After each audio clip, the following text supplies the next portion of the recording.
So definitely the most challenging uh, aspect in our business over the last 23 years of being in business, 24 years now, um, was um, the the pandemic. So in March when the pandemic hit and Trump gave that speech from uh, the White House and basically said, "Okay, we're closing everything. Everything must close." It was a bloodbath for us. Within 72 hours, we lost 100% of all of our upcoming jobs. Um, it was one of the darkest days I think I've had, and but we tried to take the negative. I sat here on my couch for about a week, really super depressed, and couldn't get off the couch. Didn't know what was going to happen, and that following week, a bunch of my friends lost their jobs, and these guys are guys that live paycheck to paycheck. And I sat here and wondered, all right, well, these guys are paycheck to paycheck. I have a beautiful home, and I built something for myself. I didn't know what the outcome would be. When you lose everything, you don't really see an outcome.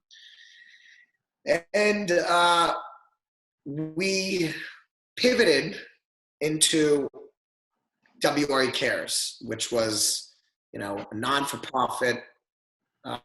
We are definitely not a full charity by any means, but we partnered with the Little Lighthouse Foundation, and we raised about $40,000 in just a few days.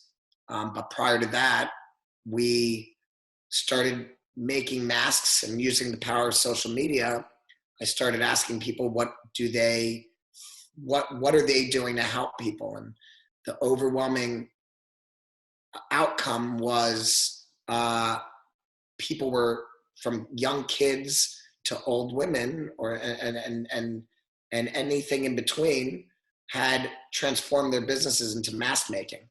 So what we tried to do was be the middleman, and we would plan drops. Jessica, who is runs our operations, and her and I basically took the position of helping others.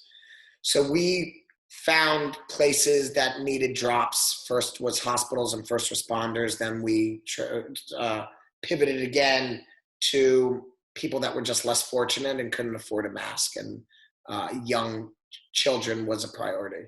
So we went into the inner city and teamed up with with the Little Lighthouse Foundation, which supports about 8 to 10 different orphanages and charities. And we gave, I think to this day, about 30,000 masks away. We employed women. We set up payment plans, and we were raising money, paying, I think, $3 per mask. And that was our pivot.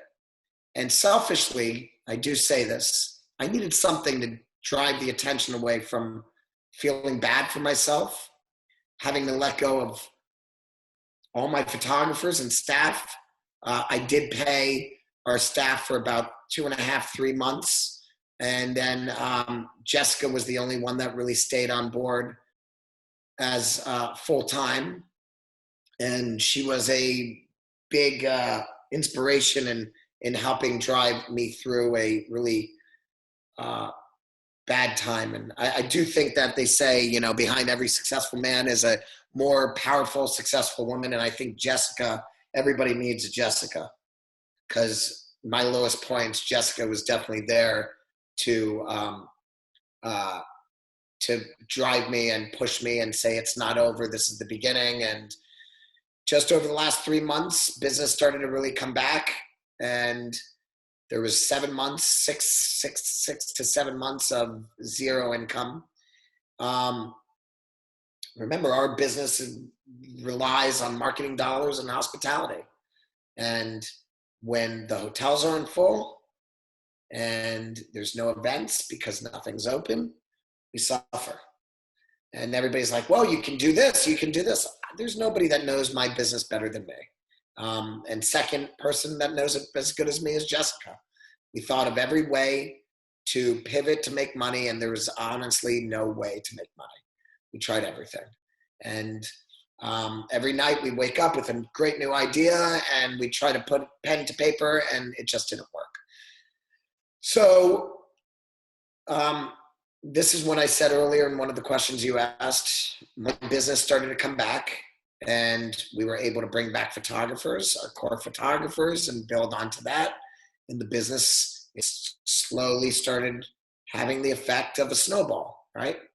And that's how we know that our city is still not in great shape, but it's on the road to recovery. And, thank God for 90-degree weather year round, that everybody wants to be here. And this is now the focus. And we have a great Republican governor that wants to keep us open. I say that very selfishly too. But, that's without that governor keeping us open, we would still probably have no business. So thank God for Governor DeSantis at this point. Not to bring the